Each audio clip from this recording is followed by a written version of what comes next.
इनकी कमी से विशिष्ट रोग होते हैं। बृहत्पोषक, इनकी कमी से वृद्धि रुक जाती है।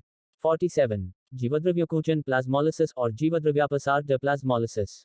जीवद्रव्यकुंचन, जब कोशिका को सांद्र विलन में रखा जाता है तो जल के बाहर निकलने से जीवद्रव्य कोशिका भित्ति से सिकुड़कर अलग हो जाता है।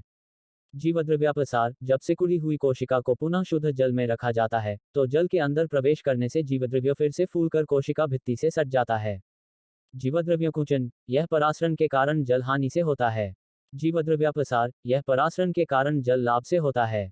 जीवद्रव्यकुंचन, इससे कोशिका का टर्गर दाब कम हो जाता है। जीवद्रव्यापसार, इससे कोशिका का टर्गर दाब बढ़ जाता है। जीवद्रव्यकुंचन, यह एक प्रतिवर्ती रिवर्सिबल प्रक्रिया है। जीवद्रव्यापसार, यह जीवद्रव्यकुंचन की विपरीत प्रक्रिया है। 48 वाष्पोत्सर्जन ट्रांसपिरेशन और वाष्पीकरण इवैपोरेशन। वाष्पोत्सर्जन, यह एक जैविक प्रक्रिया है जो पौधों में होती है। वाष्पीकरण, यह एक भौतिक प्रक्रिया है जो किसी भी स्वतंत्र जल सतह से हो सकती है। वाष्पोत्सर्जन, यह रंध्र, वातरंध्र और उपत्वचा द्वारा नियंत्रित होती है। वाष्पीकरण, यह तापमान, आर्द्रता और वायु वेग द्वारा नियंत्रित होती है। वाष्पोत्सर्जन, इसका पौधे के जल संतुलन और खनिजों के चढ़ाव में महत्व है। वाष्पीकरण, इसका जल चक्र में महत्व है। वाष्पोत्सर्जन, यह केवल जीवित पौधों में होता है। वाष्पीकरण, यह जैविक और अजैविक दोनों सतहों से हो सकता है। 49 पर्णवृंत, पेटियोल और प्रकंद राइजोम।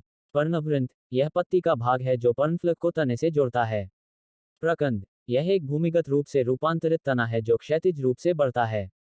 पर्णवृंत, इसका कार्य पत्ती को सहारा देना और संवहन करना है। प्रकंद, इसका कार्य भोजन संचय और कायिक प्रवर्धन वेजिटेटिव प्रोपगेशन है। पर्णवृंत, यह हरा और पतला होता है। प्रकंद, यह मोटा और गांठदार होता है। पर्णवृंत, उदाहरण, पीपल, आम की पत्ती का डंठल। प्रकंद, उदाहरण, अदरक, हल्दी। 50 पर्णाभ संयुक्त पत्ती पल्मेटली कॉम्पाउंड लीफ और पर्णाभ संयुक्त पत्ती पिन्नेटली कॉम्पाउंड लीफ।